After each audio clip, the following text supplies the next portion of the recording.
Cait Cher here, and it's that time of year again where I tried to make a musical year sound better than it actually was. I bet a lot of people were thinking that since the year-end list dropped earlier than usual this year, that I would be posting my videos earlier than before. Well, no, that didn't happen because year-end at work is the busiest time of the year, and also I already had Christmas vacation plans, and then last month was just kind of the worst month of my life, so no early list drop is ever going to change that. Anyway, when it came to finding songs to put on the list this year, unlike 2022, which I didn't have a difficulty with finding good songs on my own, 2023 was not like that whatsoever. Finding songs to make this list and actually ranking them was like pulling teeth. Mostly because the Billboard Hot 100 had mostly songs from the past years that wouldn't even apply to 2023 in the first place. Like, guess how many Christmas songs ended up on this year's end? Allow me to show you. Walking around the Christmas tree at the Christmas party hop. Jingle bell, jingle bell, jingle bell rock. Have a holly jolly Christmas, it's the best time of the year. Last Christmas, I gave you my heart, but the very next day. As much as I respect all 5 of them, I'm not going to troll people by adding them to the main list this year, especially since we already have a bunch of old songs coming back to 2023, all thanks to this hellscape of an app. With that said, let's go over the top 13 best pop songs of 2023. The amount of times I had to rewrite this section because I was so unsure of what would count as the 13th best song of the year. I mean, the point of the video is to showcase the best of the best, right? So the first song to be shown in a video like this is meant to give people an idea of what are considered the best songs of the year and what to expect for the rest of the list, to some extent. So, J-pop has made quite an impact on the charts this year. Oh, don't worry, I'll get to this song later. But who would have thought that a banger of an anime opening would make such an impact in Western music listening ears? I was at my local anime/K-pop store a couple weeks ago, and as I was looking at light sticks, I overheard an 8-year-old girl asking if the store had any Ado merch. I knew who Ado was, because a YouTube mutual recommended her songs to me last year, but an 8-year-old Latina also listens to her music?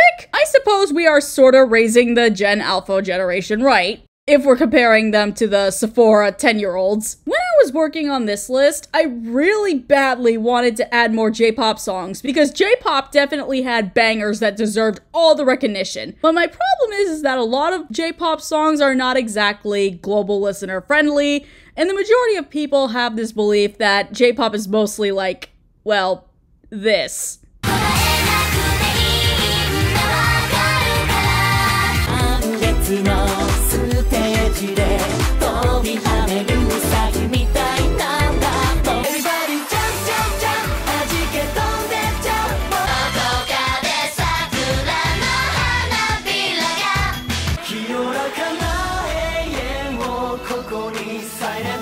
I mean, hey, I love that shit too, but I also understand where the naysayers are coming from. However, I would be doing a complete disservice to everyone if I didn't at least show you what top tier J-pop music sounded like.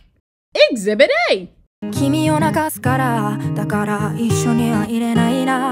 just happened to discover this song a few weeks before I started recording, and it made me wonder how I didn't hear the song before. According to Spotify, it dropped in September, and according to this Yahoo article, it didn't start charting until recently. Also, I'm gonna be frank with you people, when it comes to J-pop artists, I do my best to research who these artists are, so everyone can get an idea about who the artist is and how they relate to their art. But I can't find anything about Tuki while writing this part of the script, except for the fact that the girl is a 15-year-old YouTuber who just so happens to write and perform music. This girl is 15 years old, her singing voice is gorgeous, and Bansaka is her debut song. She also has this gimmick where she doesn't show her face, but considering how young she is, this is for the best, and I have absolutely no reason to speak the devil's advocate here. Yeah, I did put this song on here solely for her voice, because if you translate the Japanese lyrics, it's a typical breakup ballad for young people. Again, she's a teenager, and I'm completely fine with this. In fact, she has more passion for a breakup song than any American teenager who's made a breakup ballad in recent memory. Side-eyeing you, Olivia. By the way, I highly suggest you check this girl out on Spotify. Her other songs are great too.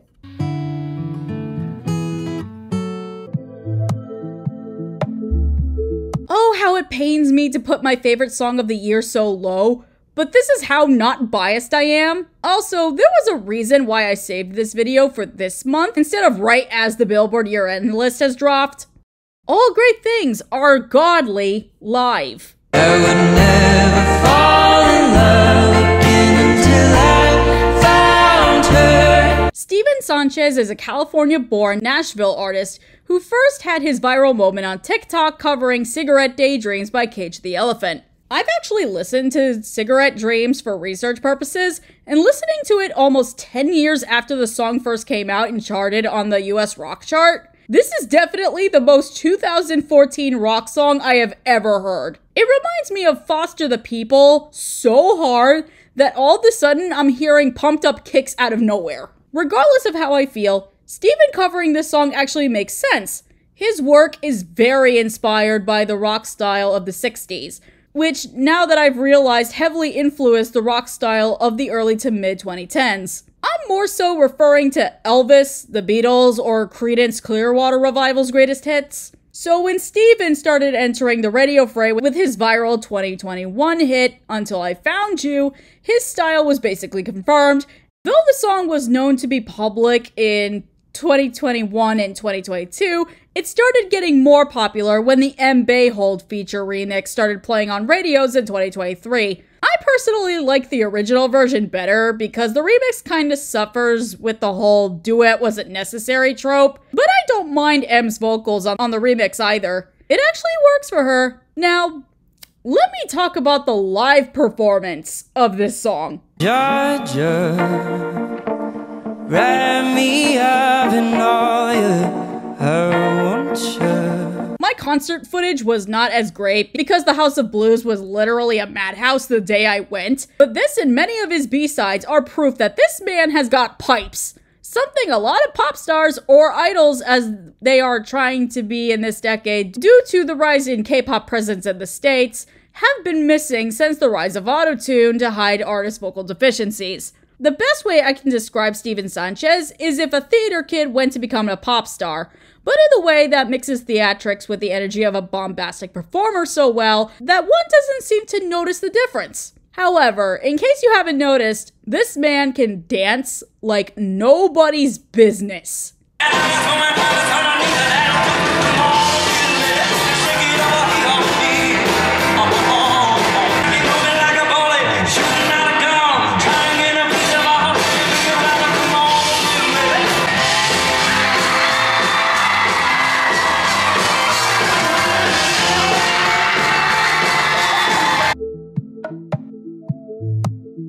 So there's this new J-pop group I discovered this year, and they are just as Nugu gets.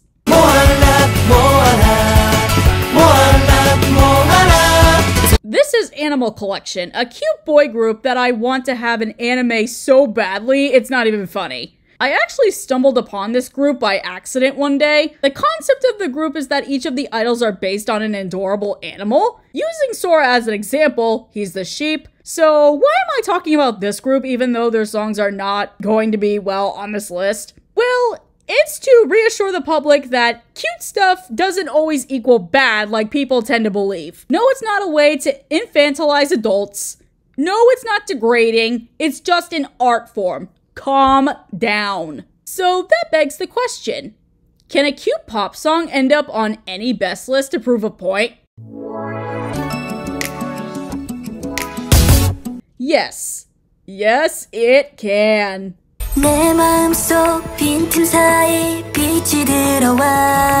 Oh, how badly I wanted to put CSR on my list last year, but this is a good consolation prize in my eyes. Call me biased for putting a Love Live inspired K-pop hit on the list, but honestly, I would rather have a really fun, cute K-pop song full of life on my list than a half-decent cover of a Mario song. I don't wanna know if you're playing me, keep it on the low. So, Jazzercise video over the alcoholic hangover is perfectly fine with me. So the lyrics from Korean to English are Disney Channel basic, but I mean, when you have a music video that looks like this,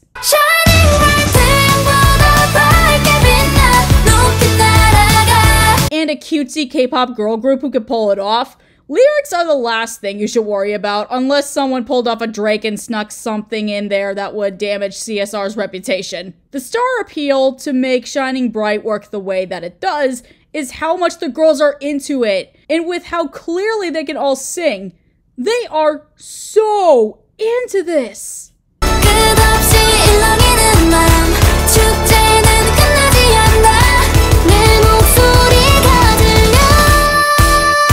And they say cute equals demeaning. Demeaning my foot.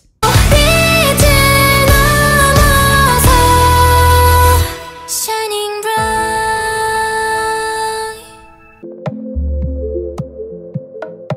Okay, before we get started here, I'm going to make a huge confession.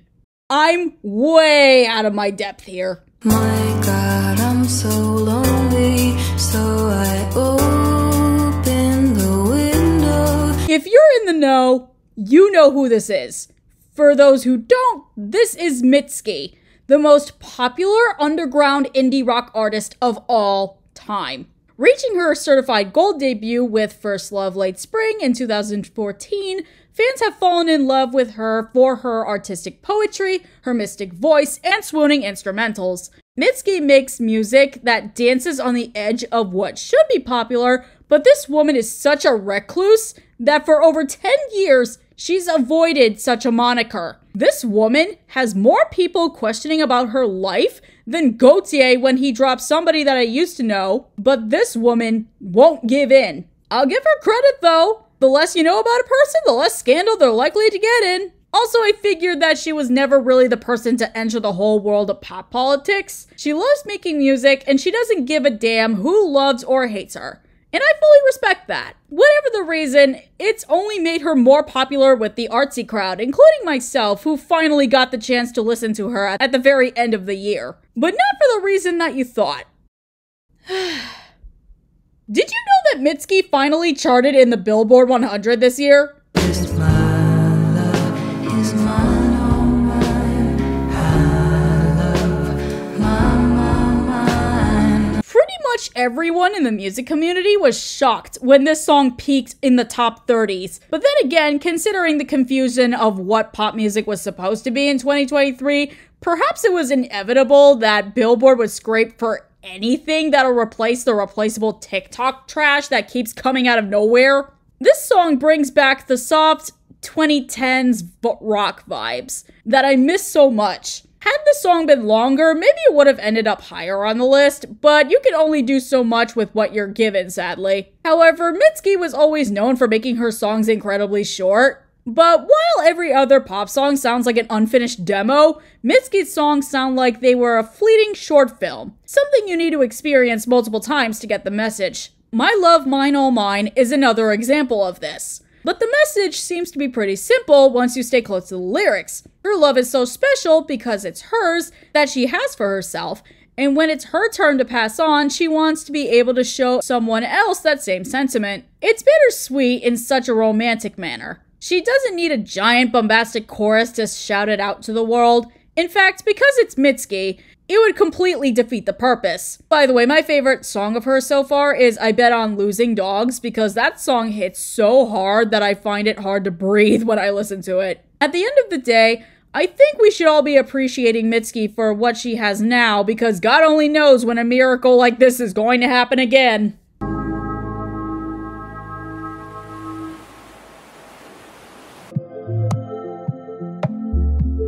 On last year's list, I pretty much made it known of how good Encanto's soundtrack was. In fact, it was so good that it almost took over the entire best list since 2022 was so lackluster in the pop department. Whether you like or dislike Lin-Manuel Miranda, you couldn't deny that he actually made good music here, especially when it's not related to him specifically. There are some damn good times in which Disney made the pop scene better. That was not what happened this year. Did we just blow your mind? Well, I've known the entire time. Not only did Disney manage to sink to the bottom of the barrel by making a 1 hour and 40-minute long Disney Plus advertisement, but they actually pulled off a DreamWorks and decided that if they were going to appeal to the newer generation of Disney watchers, their soundtracks now have to be as try-hard. Their first kind of mistake was bringing on Julia Michaels for the Wish musical project, because when it comes to writing story songs, meaning songs that relate to the movie's plot, she attempted, but we got these instead. You can't deny how good Ariana DeBose and Chris Pine are in their roles, and they pretty much rescue what little good these songs lyrically have. Admittedly, this Wish is the better song by default because it was the closest to being what it was supposed to be, while This Is the Thanks I Get is the most whiny villain song I have ever heard. You would think that Disney's original animation department would be the last saving grace of this studio, but unfortunately, with how bad and how desperate Disney has been acting on all of its fronts, it undersold in comparison to Illumination's movie about ducks and Adam Sandler's movie about a lizard. Had someone told me that years ago that this would happen, I would have laughed in their faces. But now, to anyone who has predicted this, please accept my humblest apologies. What made it worse is that just like Frozen, we found out via Wish's official art book that the movie had a more interesting first incarnation, which seemed to tell a mixture between a fantasy action and a romantic fairy tale, involving a double battle between the villainous king and queen, and Asha and Star, who is actually a shape-shifting star spirit, who almost looks like a cross between Jack Frost from Rise of the Guardians and that Link parody character from Drawn Together. It was actually because of this art book that we learned new information about the soundtrack as well, and it gave greater meaning to the only saving grace from that soundtrack in the first place. Who knew that the best song on the album would end up being originally a love song between the couple who got scrapped, all for the sake of Disney's woke agenda? And promise us one day I will protect you. The too long didn't read answer for why this is the best song from the soundtrack is that this is the only song that actually sounds like passion and time has been put into it. The longer version is that At All Costs was meant to be in this movie right from the very beginning, which is why even when put into a different duet dynamic, though it's unique, it's not a weird choice. Not even an unfitting choice either. Chris and Ariana sound wonderful together. It gives off this daughter and father figure relationship that I wish was danced on a little more. But if you've seen the final product, you know how exactly that went. However, that's not the main reason why I picked At All Costs to discuss. As I mentioned earlier, At All Costs was originally supposed to be Asha and Starboy's love theme. And if you actually listen to the whole thing in privacy and full focus, Magnifico kind of sounds like he's seducing Asha without context, which is weird because Asha is canonically 17 years old while Magnifico is not, and also married. This is one of those songs in which you need to watch the scene to understand the context in its current form. But I found it extremely funny that Julia Michaels wrote the best Disney love song as far as the 2020s decade is concerned. At all costs. You know, when you actually sit down and listen to what a song has to offer, you can go from not liking it to completely vibing with it in the span of 4.5 minutes. Teasing and teasing, I'm sitting on him. All of my diamonds are dripping on him. I met him at the bar, I was 12 or something, I ordered. In all seriousness, I didn't appreciate the song the first time I heard it because I was driving in the car and I had no patience to think. I mean, would you when you're driving to and from the big city in the middle of the night? Anyway, at my first full listening experience, it finally clicked. Why the song is called Escapism finally made sense. The song is a fever dream in the most artistic way. The song is using alcohol, drugs, and sex to make her forget about this painful breakup, but by doing this, it's adding misery to her emotional pain. It's poetry, something we've been missing in pop music for a while. This is something I expect to hear when I go to a poetry slam at a jazz club like Beret Girl from an extremely goofy movie. For a song so dark, the whole listening experience had color from second 1 to minute 4, second 32. The musical change at the end also had me hooked. This is the poetic instrumental version of that It's Fine meme, and I'm living for it. Other than this 4/4 kick drum pounding in my head. Alright, I messed around last year, but for 2023, it's time to give credit where credit is due.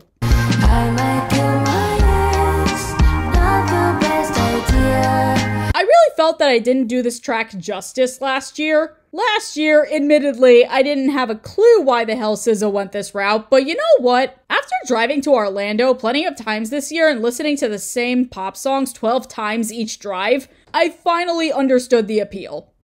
This is one of the best things I have ever heard. A SZA story song based off of the plot of Kill Bill Volume 1? With how chilled out she is about it, yeah, it makes all the sense in the world to me. Kill Bill is one of those occasions in which the haphazardness of the lyrics works in SZA's favor. With every stanza further, it shows that not only is the narrator unreliable, but also going absolutely insane to the point that she'd rather be locked up in jail rather than lonely without the partner who dumped her. The line, "not the best idea," is SZA's way of telling the audience that she's aware that it's wrong, but she's too far gone to think otherwise. She wants her sick revenge and she will get it. Well, if she did have beef with the haters, she proved them wrong this year for sure. Rather be in hell than alone.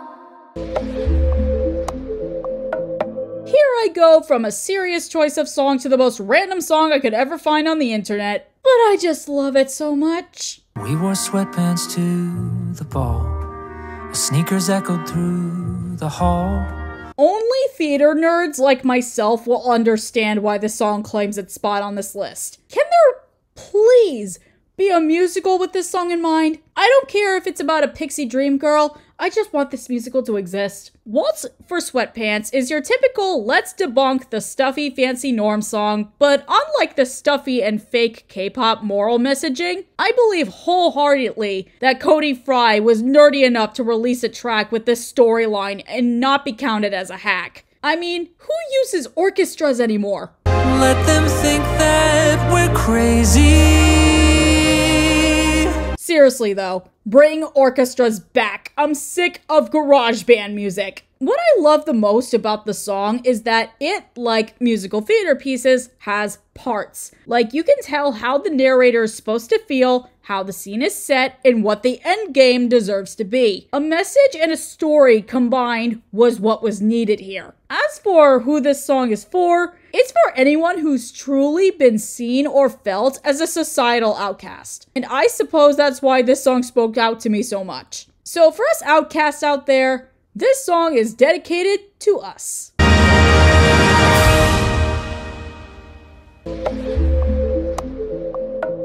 Yeah, I'm slightly breaking one of my rules here, and I didn't give this song much of a chance to talk about in last year's video, so... Alright, Taylor, you win. Again. It's me. Hi, I'm the problem, it's me. Anyone can say whatever they think Taylor Swift's best song is, and trust me, she has many, but I am of the opinion that Anti-Hero is the best. Not that it has the best lyrics in the world or even the most complex melodies or anything, but this is the best solely on the fact that it has this one line in it. I have this dream, my daughter-in-law kills me for the money. She thinks I left them in the will. The family gathers around and reads it, and then someone screams out, she's laughing Up at us from hell. I have never laughed so hard in my life before. Not because it's a stupid line, far from it actually. It's one of the most delicious revenge lines I have ever heard. And this is coming from the chick who indulges in women get revenge on whoever anthems. This is the chick whose favorite revenge song is not Before He Cheats by Carrie Underwood, but Blown Away by the same artist instead. Antihero is obviously not a revenge song, it's just that one verse that happens to have something like that in it. The best description I can give of Antihero is thus. If you've never heard of Taylor Swift before in your entire life, which I would be surprised if that was the case, this should be the first song of hers you'd listen to for one reason. The lyrics are all her. Also, please listen to Taylor's remasters now that she's free from Scooter Braun. Please and thank you. Antihero.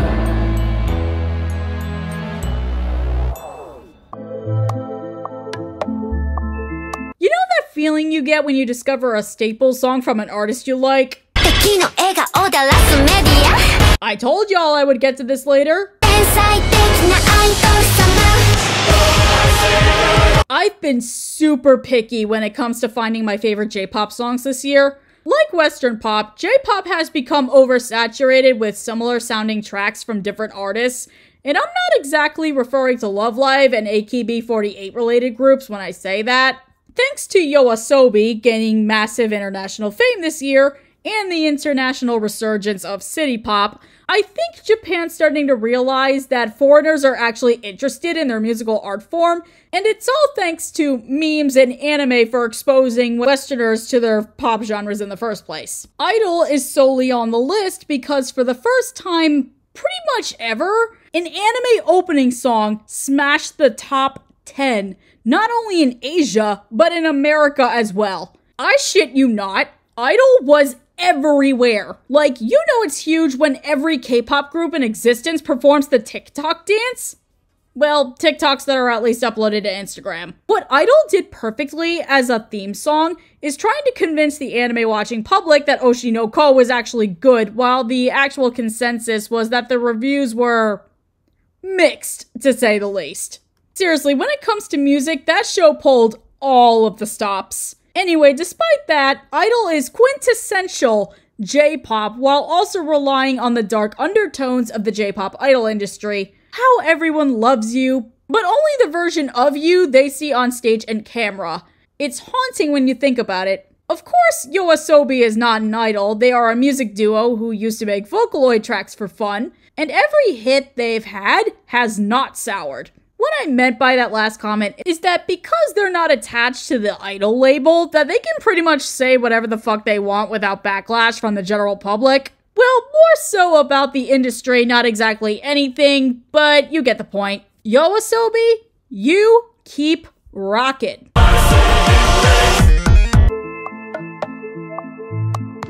I'm not gonna be the first or the last person to say this, but this song should have been this group's debut. Like, it actually sounds like a legit pop song instead of what the girls ended up debuting with. With that said, Going round and around, 저 태엽을 감지 않아. Kiss of Life was one of the most anticipated K-pop debuts of 2023, and it was all thanks to their pre-debut song, By My Neverland.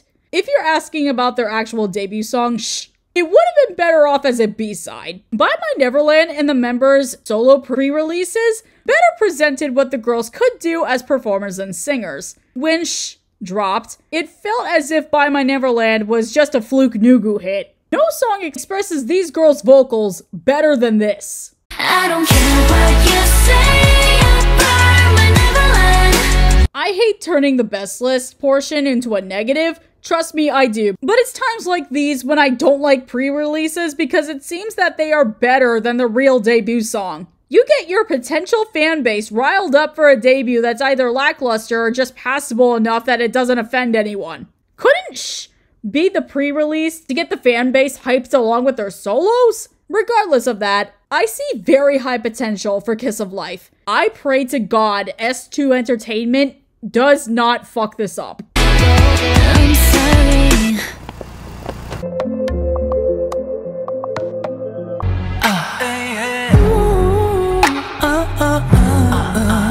Here comes the king of K-pop rescuing the industry yet again.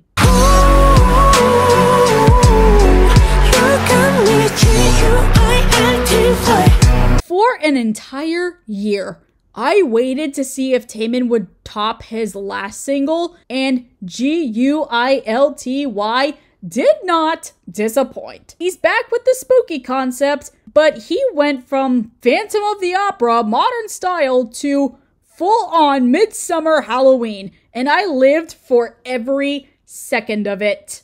Legit question though, can anyone else make spooky concepts sexy? Post in the comments to let me know. I'm open to all answers. Anyway, I forgot to mention this earlier, but starting at number 3, this is the original song zone. I'm not saying the best songs have to be original, but I've been plucking the best of the typical pop schlock we've been listening to throughout the past year. In the case of Guilty, out of all of Taemin's songs I've heard, I haven't heard anything like this from him before. I forget if something like Guilty has existed before, and if it does, I am so sorry for my horrible memory. The point is, leave it to Taemin to shake up the K-pop industry sound yet again, because who knew I simp so much for a Halloween anthem? It's Taemin, of course. What did I even expect? And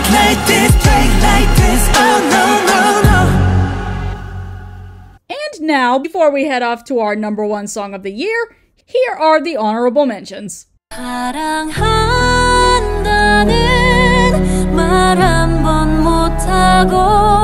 Yeah, call me sentimental cheese. Really, Cait, a song about being your daddy's daughter for a best pop song list? Well, if I had to choose between this and I can buy myself flowers, write my name in the sand. Sorry, Miley, I love ya, but I'd rather have the better vocals. Oh, and remember that 80s, 90s movie soundtrack electric guitar that everyone hated for a good period of time?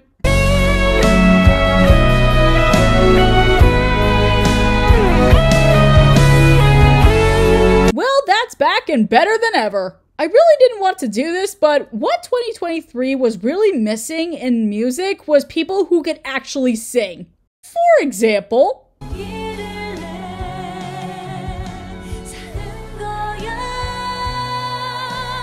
this is a vocalist song alone. No singing casual could pull off such power and passion as Ulim does here. And I'm not saying that the best singing ability is the end-all be-all for music, but it does help in terms of finding things that could compel a person to listen to it countless times over. Actually, a lot of songs on this list are not exactly vocalist tracks in particular, but Daddy's Daughter is one of the few that do include good vocals as a jumping point to what made the good songs of 2023 so good. Other than the fact that they aren't TikTok hits, but I digress.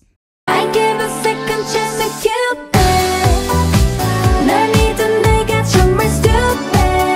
I mainly avoided this song for 2 reasons.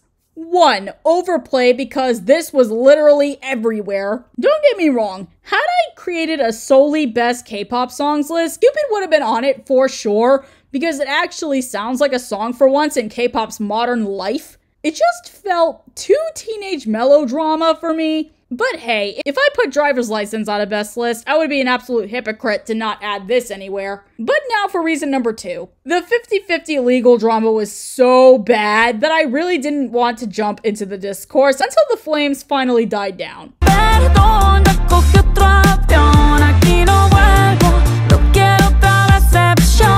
Making music based on improv is a difficult skill that only a few people can accomplish. However, when done right, it can make for a memorable song. Isn't that right, Wayne?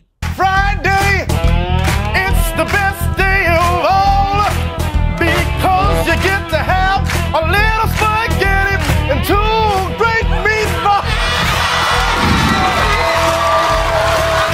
See your colors, mountains rise, The Josh Grobins of South Korea are right here. Leave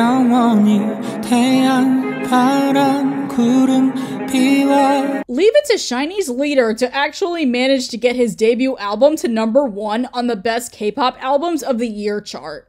I will not be ignored. That don't mean that I can't wish you better. We ain't good, but we still good.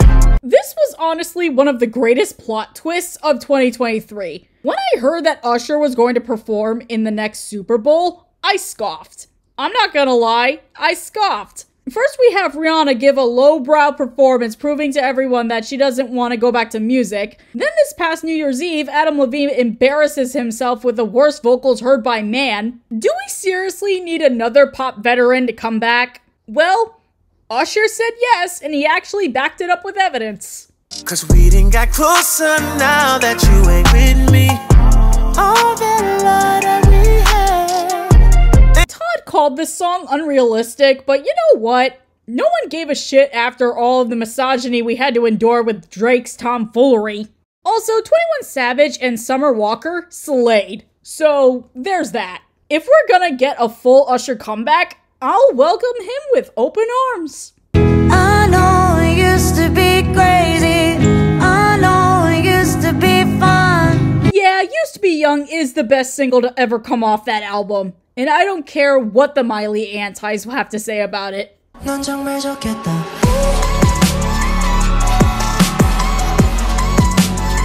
How did it take me until now to realize that one of the best soloists, who I found from watching Boys Planet clips, ended up being in this group? I'm banking that this group is gonna make it big, at least in K-pop 5th gen. If they don't, we did something wrong. Baby, finally, I feel like I can be me. Ah yes, the classic boy band sound done right. Can we have more of this, please? Solo cuando veo las fotos y los videos que tengo de ti.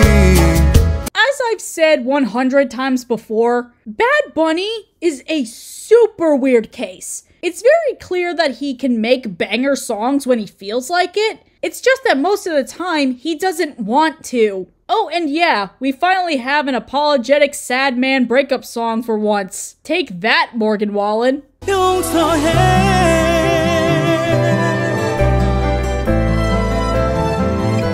Again, I'd rather have a beautiful song on this list than just something passable. Four Men, a group now consisting of 3 members, has been running since 1998, and they deserve every good song handed to them. Speaking of good songs, this is actually a cover. Had this been an original, of course this would have been on the main list. Come and kiss me, salt water. This song is proof that Ed's talent is not dead. We should be ashamed of ourselves for thinking that the Duets album was the end-all be-all for this man.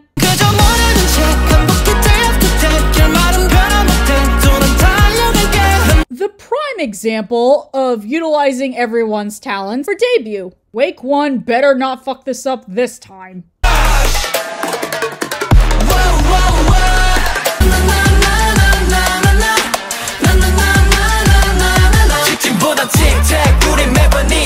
For everyone who said that this debut was crap, I hope you're proud of yourselves. I know I'm a lucky man, but I ain't sure I am. Thank God I gave this man a second chance last year.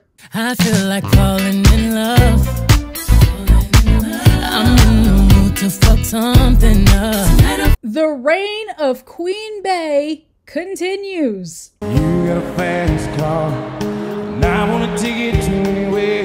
Maybe we make a deal. I know everyone on this platform has basically pulled the I agree that this song is not better than the original card, but let me remind you again, this year was so hard to describe anything good that I had no choice other than to put this on here just to give Luke Combs and my video good looks for the upcoming years. Moje sestra do kouta nepůjde, ani tebe poslouchat nebude. This was the entry for Czechia in Eurovision. I wish I can put it higher, but that's not to say this song doesn't have its importance. This song is a tribute to everyone and everything that is under oppression for whatever reason. Czechia being one of them, and the Ukraine being another due to its, well, recent events. And now we have, well, Palestine, but I think I refuse to get into that. Then somebody else will find out where I want. Cause there's something about you I don't think you know. My boys came back, and they came back with force. Ace, Please never leave me again. Okay, so does anyone remember this from a past video? This might be spoilers for the end of the year best songs video, but What Was I Made For by Billie Eilish is the song of 2023. I told you it was gonna happen. I used to float, now I just fall down. You guys know how much I don't like word vomit, especially because I made the point the first time, but with some music critics calling this one of the worst or mid songs of 2023, they very clearly missed the point. Yes, it's spare and simple, but since when has Billie Eilish not done that? At least What Was I Made For sounds like a real song in comparison to these. I'm the bad guy.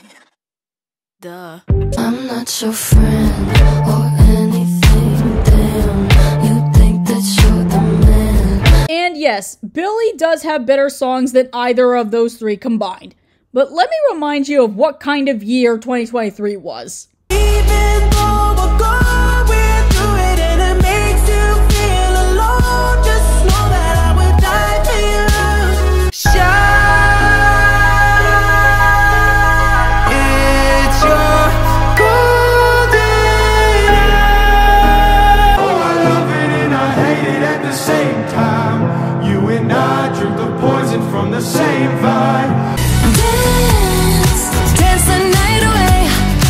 I think these songs are good by basic music standards.